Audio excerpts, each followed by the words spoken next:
Raceway Road Atlanta is the venue. Only one, of course, can be crowned as the winner. Let's see how the grid lines up for this brilliant race that I'm sure is set to come our way, and it's going to be Noah Lanuza who will line it up on pole position for the very first time, his debut event for Mercedes-AMG, and he starts at the head of the field with Donovan Parker for Ferrari alongside. Angelina Stroza heads row 2 for Porsche, Adriana Corazza alongside in the Toyota Supra. Next up is Harold Velsen in the Lexus. They've got no points so far this season, and Mazda also looking to try and add to their tally, sitting third in the championship. Mosso Nunez in 7th place with Randall Hayward lining up P8, second in the championship at BMW.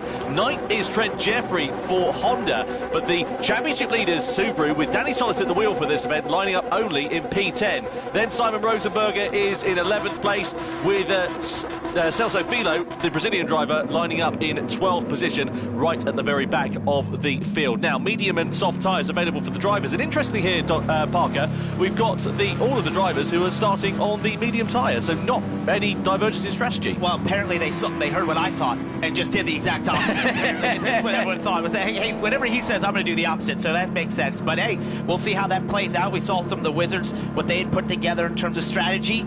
We'll see if this pays off to have those mediums first. Yeah, absolutely. I wonder if you might see someone going for a pretty unique strategy, maybe going for a shorter stint on that medium tyre, trying to get them off earlier, perhaps after only a half. If you can make the softs last. Exactly. That'd be the key. If you can make the softs last. You'd have to defy what we thought was 8 or 9 laps, maybe, that you can make them last. Hey, never underestimate these Gran Turismo competitors. They are incredible at just thinking on their feet and adapting to these conditions and circumstances. And, you know, if you're a driver that's starting a bit further down the field and you've got progress to make up through that field, there is an opportunity to make it. Let's get ready then to go. The grand final for the Manufacturers' Cup for Gran Turismo World Series 3 here in LA is underway. It's Lanuza who leads the field down towards turn 1, followed by Donovan Parker, followed by Angelina Stroza, followed by Adriana Corazza. A rolling start will spread that field out, so no dive bombs into these first few corners. But let's see how it looks as we get ready to go through that first sector and on towards the back straight for the first time. But nice and clean through those first couple of turns. Exactly what we're expecting for Noah Lanuza. He, of course, is the driver who's punching the hole in the air in front for the field that's following behind. And expect the field to sort of compress once we get to the back stretch there, and sort of towards the end of the back stretch for sure, as they're able to draft a little bit here as we head down into turn 6. This sets up into turn 7. You just have to consistently nail this turn 7 corner. You don't want to be enticed by the car in front of you to overdrive that corner and allow the car behind to get a run on you. Let's see what happens then. We come out of that double apex right-hander. So Lanuza it is that leads. Donovan Parker there, though, is very close behind. And we know that Ferrari is actually pretty handy in a straight line. So will we see any slipstreaming moves being made? We're coming in towards a pretty big braking zone of that chicane. And if you're sat down the order like Samuel Cardinal is, you need to try and make these moves while the field is bunched up. He's using the initiative. He's got the inside line. Overcooked it a bit. A little bit late on the brakes. Leans on him on the outside of Valsen there. And that might cost him a little bit in terms of the stewards having a little look, because it was a fairly robust and aggressive overtake on the opening lap, and it's left Valsen vulnerable to the threat of Mosso Nunez in the McLaren. He absolutely sent it there into the chicane, got to the inside, showed his nose, but then just waited till he saw the BMW brake and then got to the brakes there. Obviously overcooked a little bit, maybe a tiny bit of contact. We'll see what the stewards have to say. Well, we saw, of course, different cars being quick in qualifying relative to what we've seen in some of the racing conditions. You see Lanuza there. He's really pushing the limits here in this first one, just kicking up a little bit of grass at the start of this second lap, and I wonder whether that might leave him a bit vulnerable. Maybe he's just overdriving in these first couple of laps, pushing the car maybe a bit too much and just making a few mistakes, because even though your car might be quick in qualifying, there's no guarantee that that translates to a quick race car. And that's what Donovan Parker was loving to see there, was him pushing just a little bit further than he wanted to, maybe a little bit of understeer through those S's. That's allowed Donovan Parker to be right on his tail as we get this long back straightaway. We saw the move there by Cardinal down to this braking zone. That should be the typical place you're going to see moves at this racetrack.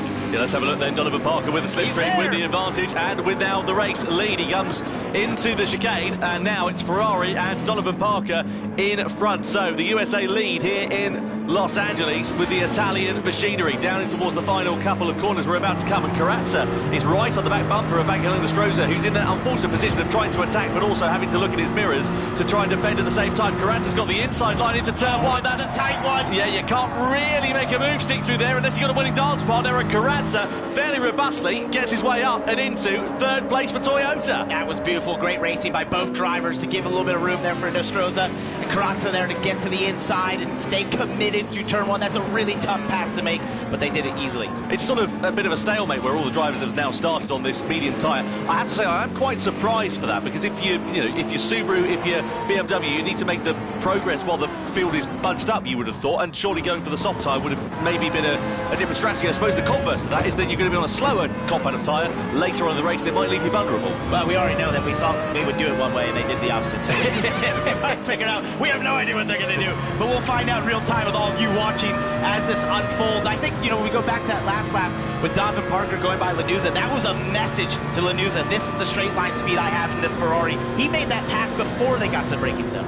Yeah, well, a bit of a sort of drafting train, I should say, rather. You've got down this back straight here as well, because Cardinal, though he closed up onto the back of Inestrosa, of course, has the slipstream, being punched in the hole in the air in front of him by Lanuza. Hayward here is vulnerable here to Philo as well, as he looks his way through the final couple of corners. It's pretty close down the bottom end of the field in this race, and Hayward and Rosenberger are under investigation for a collision, so I wonder if that's why we picked up that battle. Maybe something's kicked off at the end of that last lap. He was a little slow, he was off the line at that point, so something happened there through the chicane in 10A and 10B where they were able to get together. He was forced off to the side, so we'll have to see what the result of that was. Samuel Cardinal, quickest man though, out on the circuit last time around. He's driving the Mazda, currently sitting in P5, just half a second away from Angel Inestrosa as it stands at the moment. Let's have another look then. What happened here to, well, this is Donovan Parker actually on Lanuza for the race lead. So Ferrari versus Mercedes AMG down this back straight, and he made that look quite easy, actually. Well, you could just see the straight line speed there. Utilized the draft, of course, had the speed, and got it done before the braking zone. That's the type of pass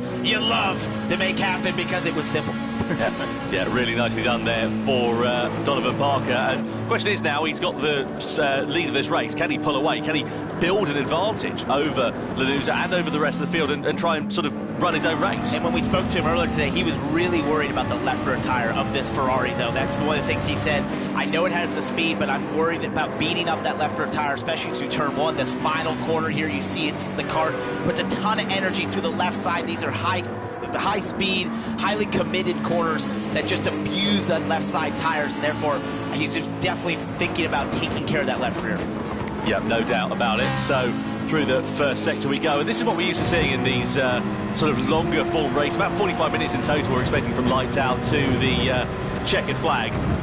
And it's going to be interesting to see how this one will work out, because you end up with a bit of a slower start to the race, but then it really comes alive at the end as you get the divergence in strategies. What we're expecting, about 8 laps or so on the soft compound of tyre, whereas on the medium side they'll go a little bit longer, but of course they don't have the same pace underneath them. They're about 0.8 of a second or so a lap slower than them. Of course, everyone's on the same compound of tyre now, but are you going to get someone maybe diving into the pits early? If they can eat those soft tyres out just a lap or two longer, that could be the difference between winning a race and losing it. Yeah, who's willing to be the riskiest and be first on those soft tyres is really the game here right now, is how far do you want to push these mediums, and then how early do you dare get on those softs and hope that they can last as the field compresses again down in the backstretch chicane. There's 10A, 10B in the final corner. You can just see how the draft keeps these cars so compacted right now, and it just puts the pressure on someone like Donovan Parker, who's trying to focus, run his race, focus on his lines, hitting his marks right now, but knowing that if he has any mistake there off of turn 6.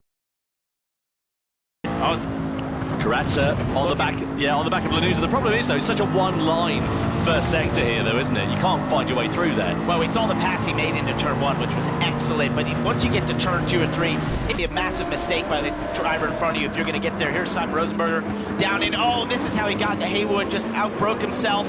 Haywood was an innocent bystander there, turned into the corner already. You can see him shaking his head. It's not what you want to do. No, big disappointment there for Randall Haywood, and you wonder whether the stewards might be taking a look at that. I have to say, also for Subaru and for Danny Solis, it's not going his way at all. He's 5 seconds now off the back of Simon Rosenberger. He made that 10 seconds. He's clearly made another mistake on this lap, and he's just dropping like a stone, and clearly he is struggling out there on the circuit, and that's not what Subaru needed, because this could be a race that if they finish down there, they'll of course be scoring no points, and it could cost them the lead of the championship going into the World Finals. On board there, or looking rather, I should say, Adriano Kraz-e in 3rd position. Angel Inestrosa sitting there in P4 for now. You can see the tyre wear at the moment first chance really to look at it. The front-engined rear-wheel drive cars actually looking pretty even compared to some of the mid-engined rear-wheel drive layouts that we've got. The sort of big outlier really is Donovan Parker, who's got a bit less rear tyre relative to the other drivers who were close behind. And he told us that's what he was worried about with this Ferrari. Sure enough, it's showing up right now. You can see there was only 2 cars that were below the 70 percentile there on the rear tires, and he was one of them, down at 68 as we got off that graphic. So definitely abusing those rear tires right now, and that means he's just having to drive that car as delicately as he possibly can. You're trying to basically extract speed, but just not slide the rear tires, not put energy through the rear tires. It's an incredibly tough thing to do no matter what race car you're driving. And a racetrack like this, where it's putting a lot of energy through those rear tires, you just have to try and drive that car as straight as possible. Yeah, no doubt about it. Looking here then at Adriano Kraz, we ride on board as he has got a face full of Noah Lanuza. We come down this back straight. Inestrosa and Cardinal sitting pretty close there behind and just doing a good job of keeping them honest. So for some of these teams here, Parker, looking at the standings going into this one, of course Subaru, as we know, they lead it by 2 points over BMW. Nissan though, they're only half the points away from Subaru, for Mazda, for Porsche. There's a great opportunity for some teams to capitalise here. There is, especially what we saw with qualifying. That was really what opened everything up for a lot of these teams that have struggled in the first 2 events to have this chance in the 3rd event. As we look at Kraz-e, look at the inside, Lanuza again, he's been doing that lap after lap, just poking that nose here into 3. Not really a passing attempt as much as a message. Hey, I can get there if I want to. I can put that little bit of pressure, and he now falls a little bit back as we go through the S's. He's definitely stronger through that turn 1, turn 2 complex, but does sort of lose a bit of time as we go through the S's into 6 and 7. Yeah, coming down this straight then into double apex right hand. Let's have a look at another moment here for Danny Solis. We know he's been all at sea. And he had a spin, just got onto the curb, and well, that's dropped him now 15 seconds off the back of the rest of the field. I mean, look, he's laughing because there's nothing else you can do. Nothing else you can do. It's such a shame there for Danny Solis. We know he's a very competitive driver. We know he's got the ability to be at the sharp end of the field in these Gran Turismo World Series events. We've seen it. You don't become a 2-time champion for nothing, but clearly on his return, maybe just nerves, something along the lines of that he's just not performing here tonight, and ultimately it's costing his team. I just love how you see these battle trains occur in these GT3 cars, and it's not dissimilar to real life. You see this all the time, having raced in GT3 before earlier this year at the Rolex 24 in Sebring. It was like this all the time. You're in these trains of cars. The way these cars are, it's just they're so closely aligned. The BOP matching does a great job of creating the performance to be so close between the cars, and you get in these trains like this, and it's such an intense form of racing. You've got sort of a race of 2 halves here at the moment, haven't you? You've got the first group of 7 drivers who are all, half a second or so relative from one another. Then you've got another 4.5 seconds back to Randall Haywood, who's then got Philo, Jeffrey and Rosenberger relatively close behind. So it's interesting to see how this race is going to play out. And again, I wonder for those strongest start to this race, whether they might try and do a different strategy. This is Philo's move, meanwhile, on Randall Haywood, coming down and in towards that chicane. Nicely done. Used the advantage of the slipstream, took to the inside, and then got through and took that position quite nicely there for him. Yeah, so for these top 3 chip leading teams, manufacturers, they're looking at no points right now, especially that gap between them and the next set of cars, which are the points. So it's going to be, they've got to get going. Yeah, points are only down to 6th position. And look how tight it now is at the sharp end of this race. Delighted to welcome to the commentary box former champion in the Gran Turismo World Series, Igor Fraga, no less. Igor, great to have you here. First of all, I've got to ask, what do you think of this race? Because it looks like it's going to bubble up to be quite a nice one. I mean, you've got 7 drivers separated by a hair's breadth. Yeah, so like all the cars' performance, all the drivers' performance have been being really, really close since qualifying. I think Mercedes nailed the qualifying, but the pace, the race pace itself, it's been really, really similar, and all of them are trying to kind of stay together in the back, so they have a chance at the end of the race to really gain some positions. What's the key going to be able to win this race? If you're sat there now, for example, you're Adriano Kraz, you're not leading the race, but you're in a good position. How do you turn this race into something that you can win? Yeah, so I think Donovan Parker's pace has been really good, so everyone is following him. So it's going to be difficult to do something right now, to be honest. Maybe I'll try to do something just before going to the pits and changing tires. So after I'm back onto the track, then I can stay behind the fastest car of the race, basically. Yeah, we'll see how it works out then here for Donovan Parker. You've got Noah Lanuza there, who's in second position at the moment. In terms of tyre wear, do you think there could be a particular factor in this race? Do you think, maybe somebody could eke their tyres out for a lap or two longer, that might come into play? Yeah, probably yes. I think we have a different type of cars running. Also, we are considering that the cars are slipstreaming each other, so maybe they are being able to, some of the car being able to manage better the tires, so this could come and play later in the race as well. So I'm listening to everything you're saying. Do you think Lanuza right there is sort of hanging out behind Donovan Parker at this time, just using that draft down the back straightaway, knowing the speed of the Ferrari, taking care of his tires a little bit? As we look at the tires right now, Donovan Parker down in the 40s for both front and rears. Yeah, I think Donovan is trying to push as hard as he can. Probably his race pace is good, but then it's hurting its tires, and then being able to save a lot of tires. You can see, especially P2 and P3 having very good tire wear on the rears, and this probably will come in play later in the race, in the strategy and everything. Look at Kraz-e, 64 on the rear tires right there. That's really impressive. good. Yeah, that's really good, and especially considering it's a Supra, so it used to be a lot harder to keep the tires in a good shape, so he's doing definitely a really good job there. Yeah, you can see they're just sort of sitting there waiting for the right opportunity to pounce at this particular point of the race. We're coming towards that first pit window. Really, again, the tyres, they're getting warm, but they're not quite at that level. But given another lap, maybe another couple of laps or so, and we might see the first drivers beginning to blink. You would imagine, given the difference in tyres, especially for Donovan Parker and his rear tyres, that he's going to be boxing before anybody else in this race. I don't know, to be honest, because Ferrari has great traction. So even if the car has good tire, more tire wear, maybe it can keep up with the pace because the Ferrari itself have really good traction. And that's a great answer, because not knowing anything about strategy, that you fit right in up here today here.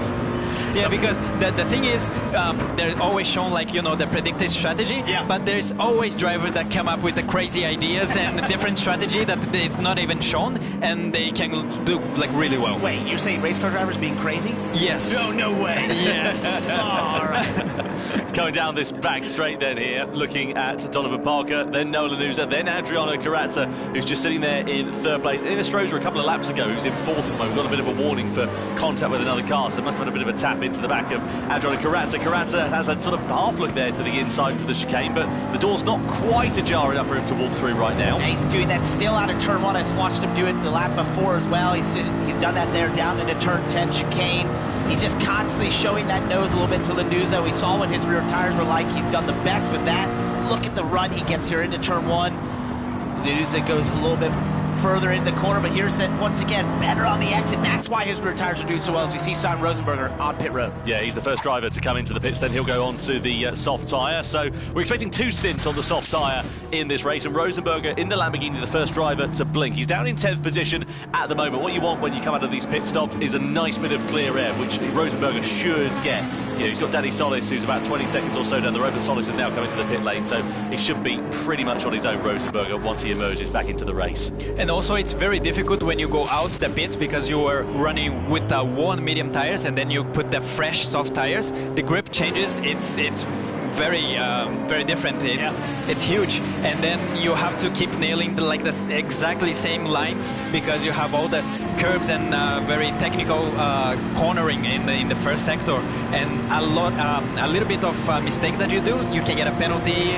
So you have to be really precise. Lanuza defending that move there from Corazza, moved over on the back straight, and Corazza there, though he had extra momentum, didn't have the opportunity to move it, and it's brought Angel Inestrosa right into play then here as we come through these final couple of corners, and you can see now is where it's going to start beginning to build. We're coming towards the halfway stage of this race already, and you can see that 10 out of the 12 drivers have not yet made their first out of, well, at least one, probably 2 pit stops here in this one. So we'll see who is going to be the first of the drivers to blink, and also, crucially, who's going to follow them there as well. Will Parker be the first driver, and will the rest of the field follow suit, or are they going to go off and do their own strategy? Igor, if you were in the pack like this at the moment, what would you be doing?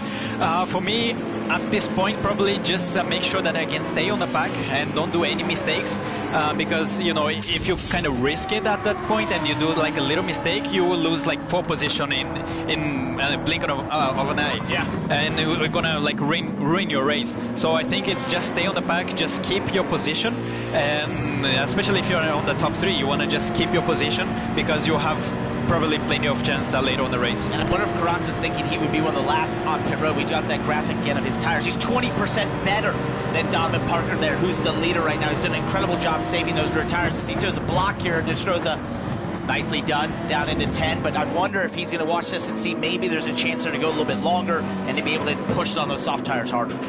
Yeah, coming down through to those final few corners. We're now, again, sort of getting towards that time where you're going to have no choice but to pit over the next couple of laps or so. We can see that Parker's tyres are, as we know, a bit more worn out relative to the other drivers who are behind. That's what we reckon the predicted strategy will be, about 13 laps or so. Well, we're on lap 15 and we haven't seen anybody pitting. Lanús, though, starting to begin to hold up Kraz-e. You can see Kraz has just held his tyres in a bit better condition, especially through this first sector of the lap. It looks a bit quicker and a bit more comfortable, really. Yeah, and also the Supra has a great top speed. It's just that everyone is on a slipstream, so it's very difficult to get like a run through it. Because yeah, exactly. So you try to do something, but you get out of the slipstream, then your car is not faster anymore. So it's a very difficult, and there's a lot of pressure going on there as well because you cannot do any mistakes. Points for the top 6 drivers in this race, just to remind you. So if you're down to Harold Velsen, you'd be scoring points if the checkered flag was thrown now, but there's still half the race left to go in this one, and plenty of time for the complexion of it. Kraz-e is really close. Yeah, this is where we go for that move then, down the back straight, side by side they go, Toyota versus Mercedes. Kraz-e makes the move really nicely. Beautiful. And goes through and into second.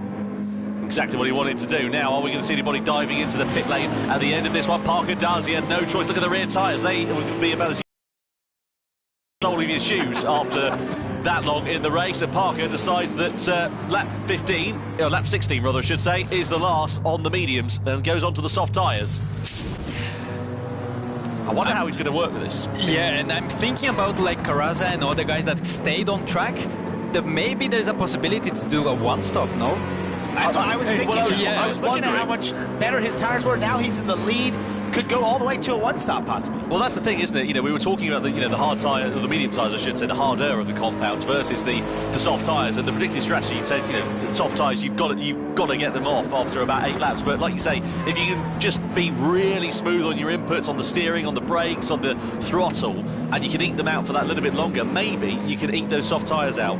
And maybe like a 2-stop could be faster in the total time, but if you consider like track position and then traffic and everything, maybe 1-stop is safer because you can just keep ahead, and then even if it's a little bit slower in terms of the total time, it's better. Look at this, 3 wide for the lead, down to 10. That's going to go wrong. Loser off into the gravel. The Mercedes goes off down into the chicane after contact between themselves in Astroza as well as Adriano Kraz-e, and the upshot is the debutant here at Road America ends up in the gravel trap and loses a huge amount of time. Now Astroza is on the inside of Kraz-e down into the first corner. Side by side they go. The Porsche is into the race lead. Kraz-e's fought back here. He thinks better of it. That's just too tight of a corner to go side by side through. And that started all the way back in turn 7. Kraz-e just didn't get the run. He actually got a little understeer, got up too far onto the curb, and that allowed those 2 drivers behind him to get a massive draft and get side by side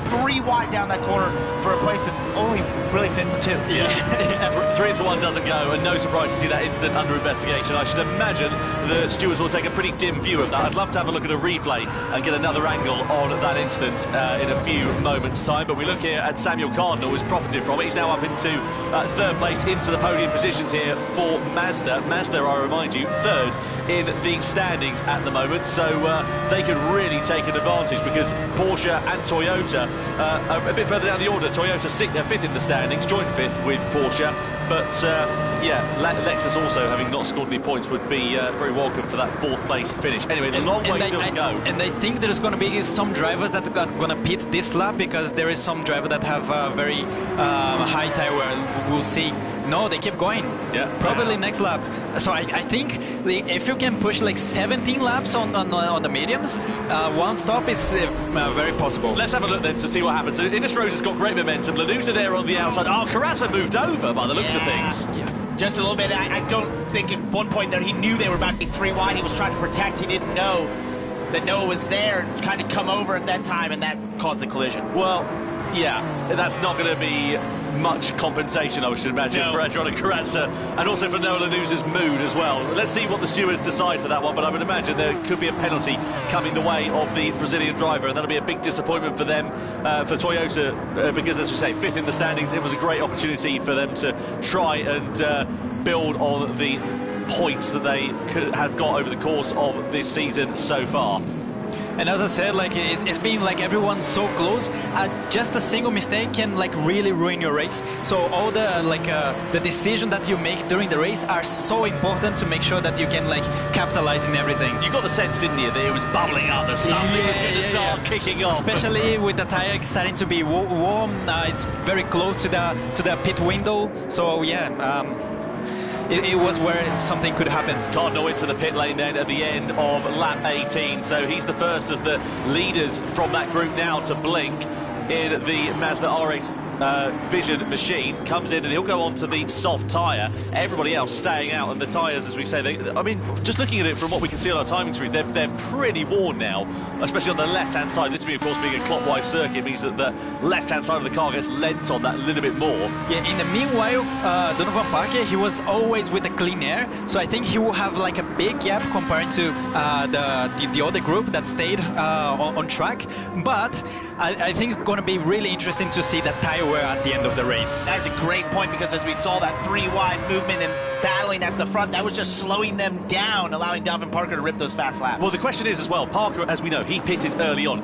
So is he going to be able to do a one? If everyone else does a one-stop in front, can he do a one-stop? Has he got the ability to eke those tyres up? Because if he's done 2 or 3 laps, it doesn't sound like a lot, but it's a huge amount of time left, isn't it? Yeah, definitely, and especially that we have tire wear multiplier on those races. So 2 or 3 laps difference in real life would be like more than 10 laps difference. So it's a lot. No doubt about it. Yeah, very, very keen to see how this one is going to play out. Igor, thank you so much for joining us and helping us make sense of the middle stint of this race. Yeah, thanks so much for having me here as well. It's a pleasure. Yeah, absolute pleasure. And now we get the leaders coming into the pits. Inestrosa, Kraz-e into the box. From the medium to the soft compound of tyres, Lanuza and Artemoso Nunes continue on at the sharp end of this one. Now, the question is about Donovan Parker. Where's he going to emerge? You would imagine, because he's been running clean laps and setting very fast laps at that he's going to come right out the sharp end of this. But is that going to leave him vulnerable in the final third of this race? He comes through, he's now in 3rd place, and he's still got, what, 11 seconds for Lanuza up the road. He's in a great position here at the moment. Doesn't mean he's going to last, though. No, it doesn't. We saw already when we had the recent tire graphic, and as Igor was explaining how fast these tires wear with the accelerated wearing that you have here in Gran Turismo, that he'd already beaten up those tires a ton, and we saw how he had to pit there because the rear tires in that Ferrari just didn't stay on in the first stint. He had to get to pit road, so we'll see if this works out for him, but definitely should have a large gap. Yeah, let's have a look at Valson versus Artemoso Nunes then, coming down in towards turn 10. That was a nice clean, but that's how you do it, into that chicane. That's pretty. I like that one. Yeah, Mosso Nunes in McLaren moved his way up and into 4th place at that point. Now effectively the race leads, we can see Randall Hayward's got a red flashing dot next to his name. That means he's picked up a penalty for one reason or another. We didn't see anything coming up on screen saying he's under investigation, so one would assume that's a track limits penalty. Either way, not what the team that are second in the championship would have wanted to see on their board at the moment. Now, the last of the 2 remaining drivers, Artemoso Nunes and Noah Lanuza in the McLaren and the the McLaren and the Mercedes, respectively, are still yet to pit. Now they do, and let's see where they are going to emerge in the return of this race. Here, meanwhile, is Donovan Parker, and look at this, he's made this work really nicely here, Parker, because, you know, he had, what, 3/10 of a second advantage? Yeah. Now it's up to 6.4 seconds. That's great, but again, we've got to think about the bigger picture here, don't we? Because, as we know, he pitted 2 or 3 laps earlier relative to some of the other drivers around him, and you wonder how vulnerable that might leave him. Can he make it last? Can he look at this gap and say, hey, wait, what can I do to just take care of these tires right now and try to make them last even further than he thought maybe they could go. We thought that this was definitely going to be a two-stopper. It looks like most of these drivers here of Kraz-e and Nostraza are going to be on this one-stopper. Is Donovan Parker got the ace in his sleeve? Can he do it? Well, that's the crucial question, isn't it? I mean, you know, overtaking is one thing, getting past is, closing up is one thing, getting past is quite another. Inostroza, Kraz-e and Cardinal, though, you could throw a blanket over them, couldn't you, coming down this back straight? They're so close together. And you wonder whether they might try and work together here instead of fighting amongst one another. Get themselves, they're in that slipstream train at the moment, but are they going to be able to close up onto the back of Parker if they start fighting? They're a pretty pass there by Valson there, down into 10. I would think that would be the best plan, but they're race car drivers, and they don't normally think that way. I want to be ahead of you. I don't care what it means. I want to be the leader of this pack right now. ZC Kraz-e once again right on the tail of Nostraza. I think that it would be smart to be working together to utilize that draft to try and cut down that gap. They've already got about 2 or 3 tenths in that last lap. That would be the smart move right here. Just seeing on screen there, no further action after that incident there with Kraz-e, Lanuza, etc., that we saw a few laps ago, which fired Lanuza off into the gravel. So they've deemed that it was a racing incident and nobody was at fault, which... I agree with that. You do? Yeah. Okay. Yeah. Interesting. Well, I think when you take 3 cars down into that corner, all the same place, that's a very tough position to be in. They got there because of the draft and all the different movement there down in the braking zone. I think it was the right call. Well, it's a very good point. I'm not a racing steward. I just stand here and talk nonsense for 45 minutes. I'm not either, but I'm just going to agree with it. It's probably the best way to do it. Best way to do it. Donovan Parker, that gap from 6.3 seconds now down to 5.3 seconds. Of course, he's on, as we know, older soft tyres. And that is leaving you a bit vulnerable. Kraz-e there having a look to the back of Inostroza, but nothing doing for him at the moment. They've just got to be patient, haven't they, really? Because it's going to come to them in the closing stage of this one. And this is what we're used to seeing in the Manufacturers' Cup races as Parker comes into the pit lane for his final pit stop. So he's doing a 2-stop. There's our answer. Yeah, but are we going to get everybody else doing a 1-stop? Can they eke those tyres out? And conversely, they'll leave them vulnerable if they do a 1-stop, because Parker's going to be on fresher rubber. You see him shaking his head a little bit. Maybe he realizes that the others could potentially just be on a 1-stop. It's a possibility, but I've got to be honest. I think it's going to be quite difficult to eke out a 1-stop. And if it is a 1-stop, if you've got someone that has managed to pit onto the soft tyres and hasn't lost that much time, i.e. you would imagine Donovan Parker, that he could close up and just drive right past them in the closing lap, maybe even. That's what he'd be hoping. It certainly is. Certainly is. So Inostroza then leads the race now, half a second ahead of Adriano Kraz-e. Samuel Cardinal there just on his tail as well. So you've got 3 drivers separated by just a handful of tenths of a second. Then you've got Valson and Mosso Nunez.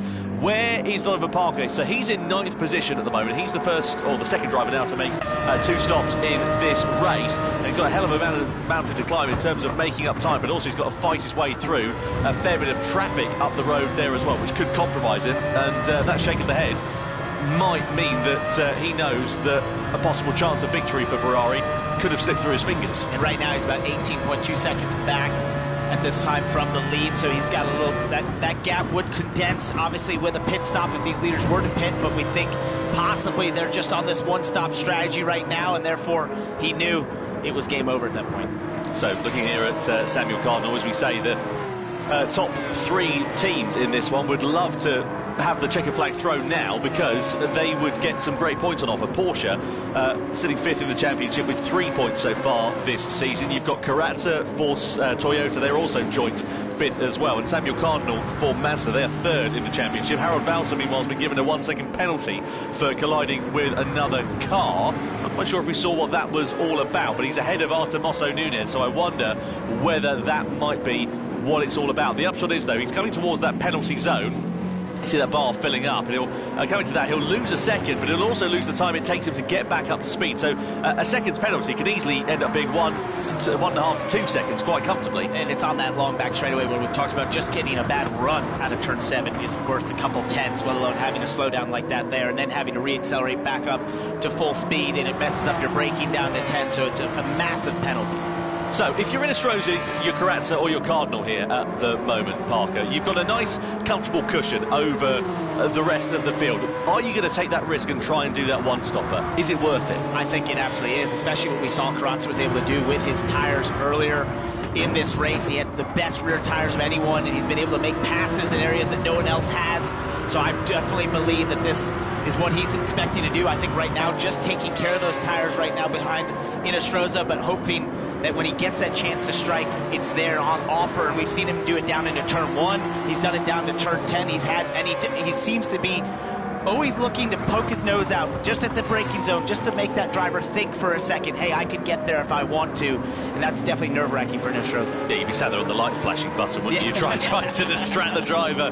Anything you got in your arsenal, you will utilize, trust me. Yeah, no doubt about it. So, 5 laps to go then here at the Road Atlanta circuit, and well, it's anybody's guess as to how this one is going to play out. You would imagine that Donovan Parker, even though he's got fresher rubber, he's got, as we say, a big old mountain to climb to close up the gap that he has now created, courtesy of the fact that he had to pit early. He used up his tyre in the opening stint. It was a great stint nonetheless, you know, to see him at the sharp end of the field in his return to the GT World Series. But the problem with it is that it's left him vulnerable now, and it's cost him ultimately an opportunity of that win after pitting about 2 or 3 laps earlier than these other drivers. And he's been the fastest car on the racetrack. He's been almost a second fastest in the last couple of laps, so he has the speeds. You see him going by Haywood here down into turn 1, just with all that extra grip and the speed that Ferrari has had, trying to make up every position he can right now, pushing as hard as he can. He's got fast lap times. He might just not have enough time.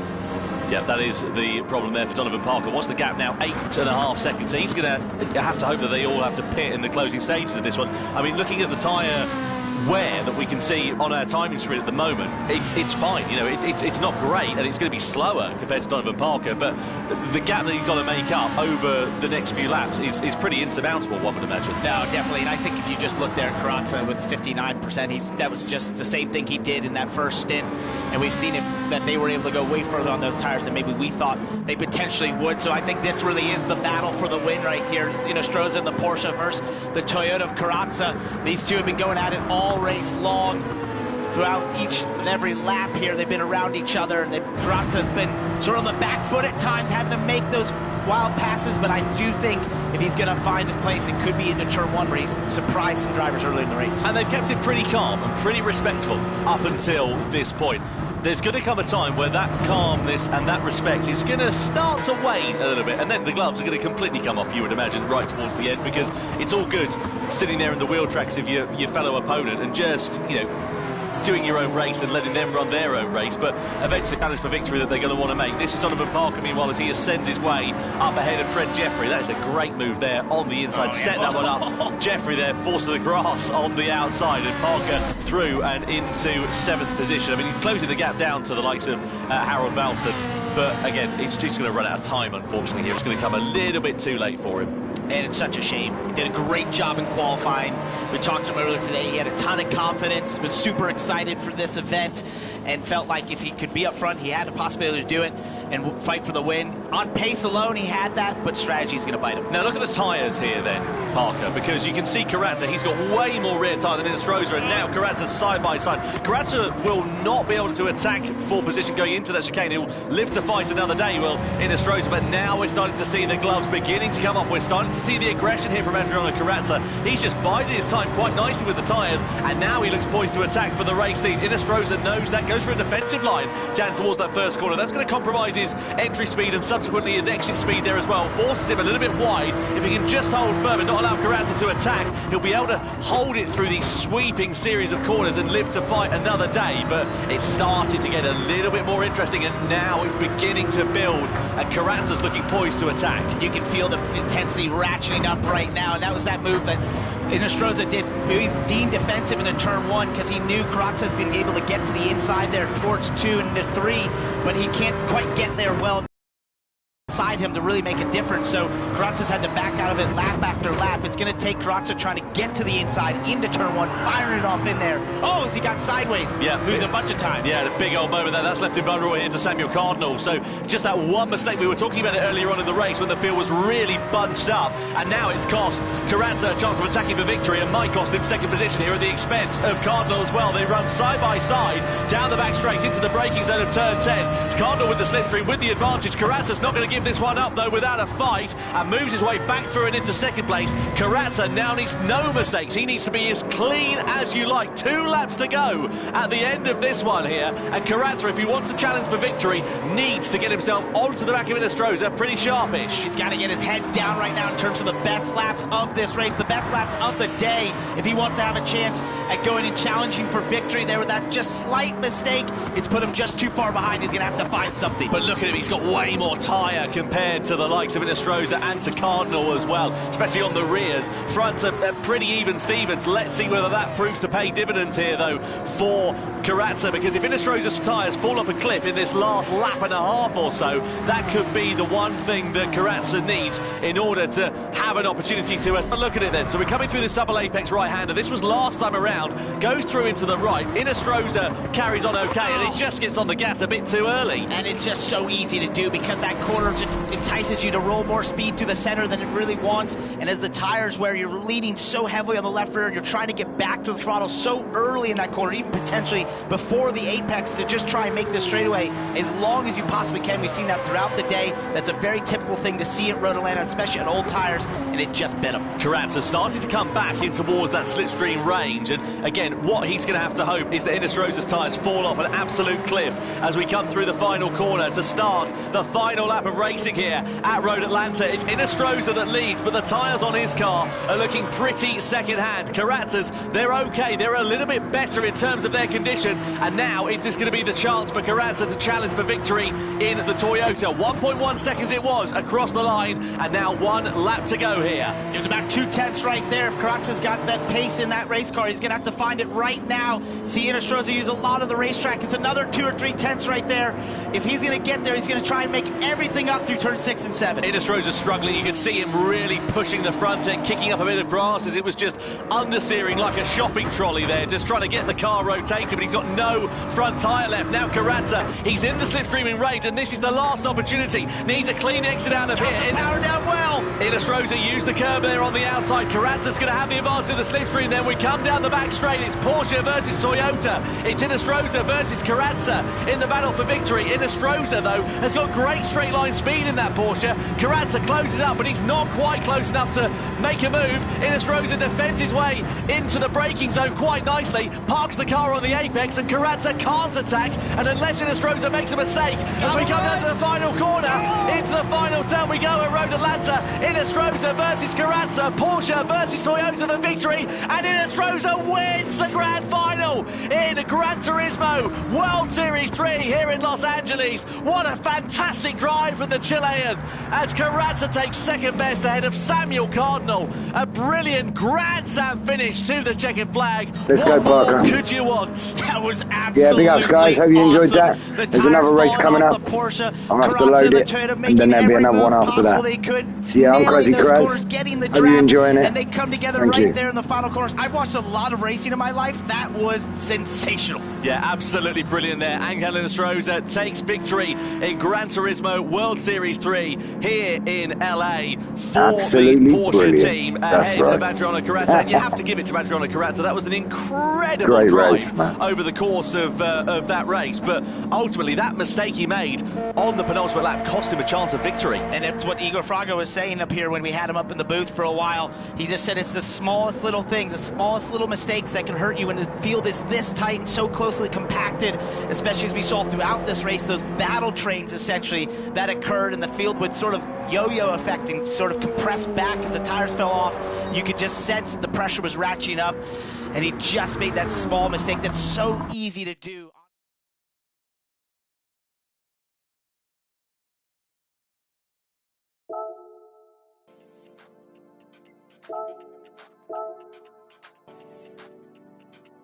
This one's 13 laps, guys. This was race 2 of round 3. Thank you.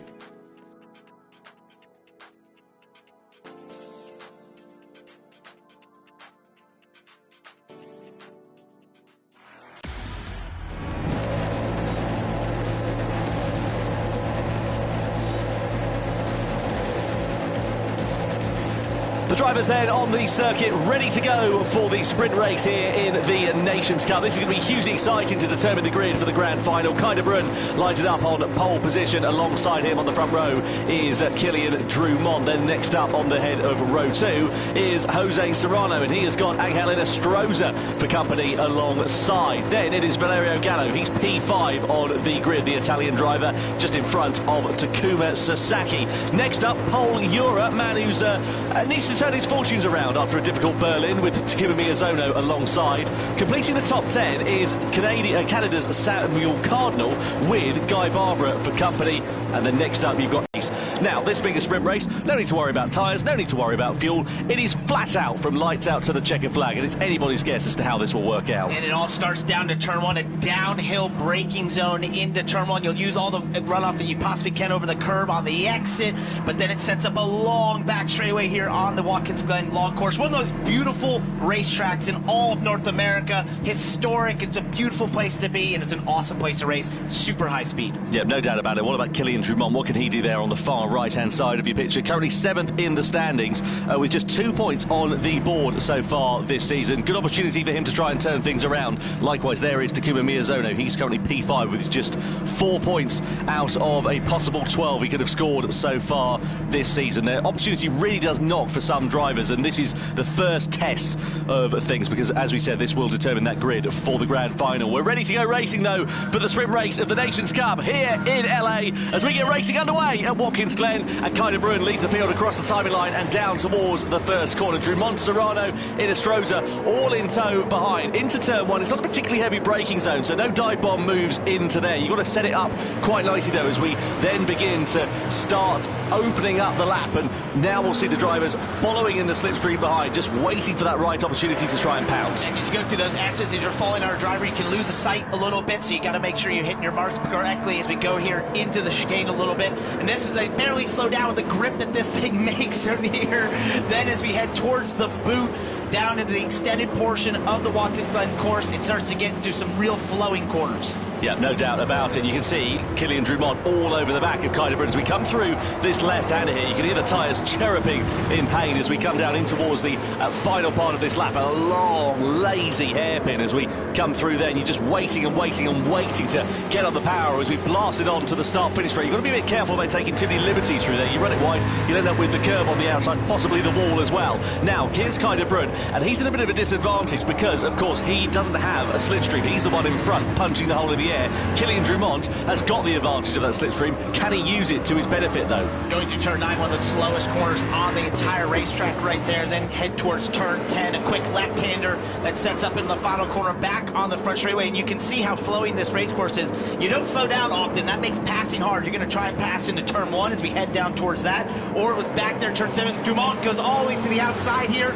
Can he get there? Not quite, just showing his nose a little bit, but that's the thing. You're going to try, if you can, get a good run off the final corner to get to the inside to turn 1. Well, that's an interesting one, isn't it? Because he didn't have a particularly bad run off the final corner for Kilian Drumont there, but you can see there, it's left him a little bit vulnerable here to the attack of Jose Serrano and for Angel Stroza. But the slipstream, it's effective, but it's clearly not that effective to just blast past. It's not a particularly long straight, is it? Kilian Drumont sort of moves out as we come in towards this bus stop chicane. They ride the curb over there, and you can see the car sort of chirruping over the curbs there.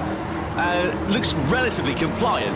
And when you hit those curves, in real life, it knocks your head around in the car and it sort of disorients you a little bit. Here, you're just trying to use every bit of racetrack that you can get away without going over track limits through that section, and now you head down towards turn 7 here, the toe of what we call the boot at the Watkins Glen long course. So it looks a bit like a boot in some respects, and now headed to what I think is the other passing zone down into turn 8, the heel of the boot. If that's a boot, what shape are your feet? So that's what I want. I don't know. That's what they call it. They call it forever, as long as I've ever gone there. I'm not really sure. I've looked at it. It sort of looks like a boot, maybe.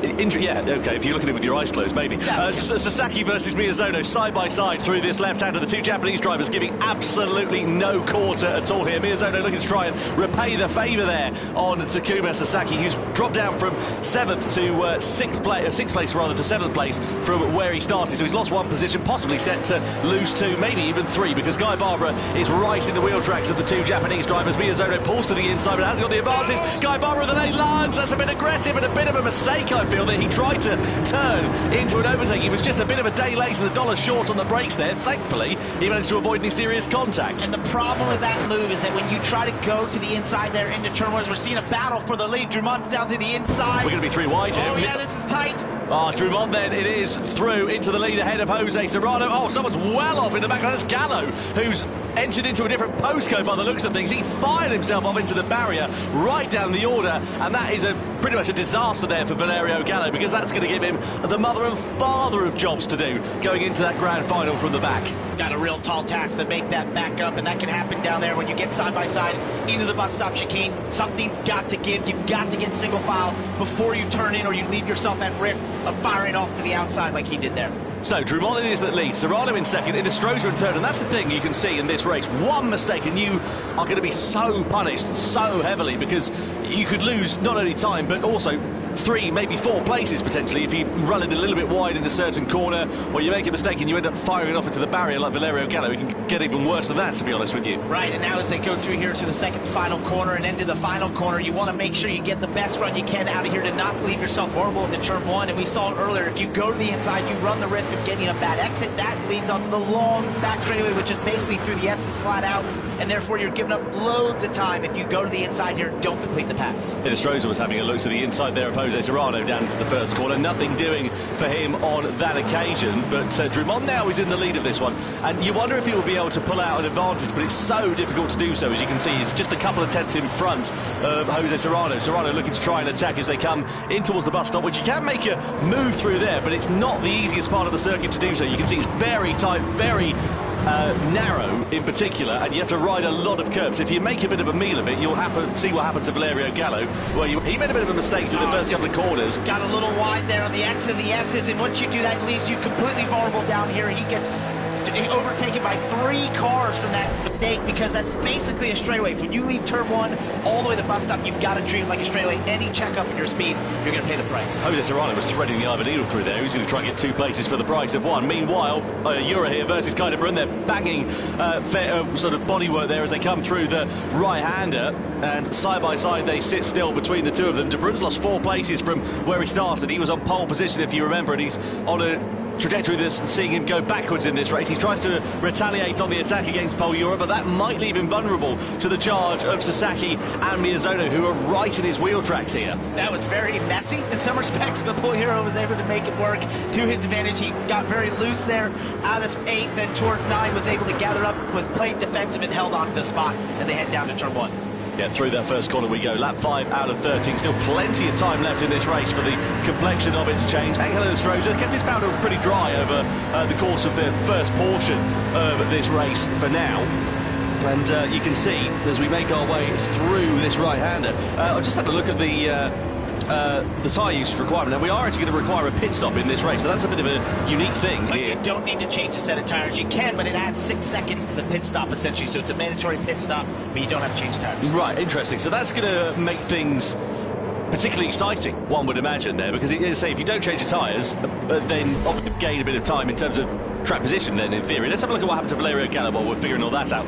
He just got a bit too much curve on the, a bit too much curve on the inside, and that just sent him straight to the scene of the crash, basically, on the barrier. So an unforced error for Valerio Gallo there, unfortunately. But yeah, we'll see how the strategy for the pits is going to work out for this one, as Kylian Drumont has got Jose Serrano and Angel Inestrosa still very close for company behind. But I have to say, they're being all pretty well behaved at this point. Yeah, but Serrano keeps looking to the inside, occasionally down into turn 1, just sort of peeking that nose out a little bit. Once again, sending a message. We saw this in the Manufacturers' Cup earlier tonight.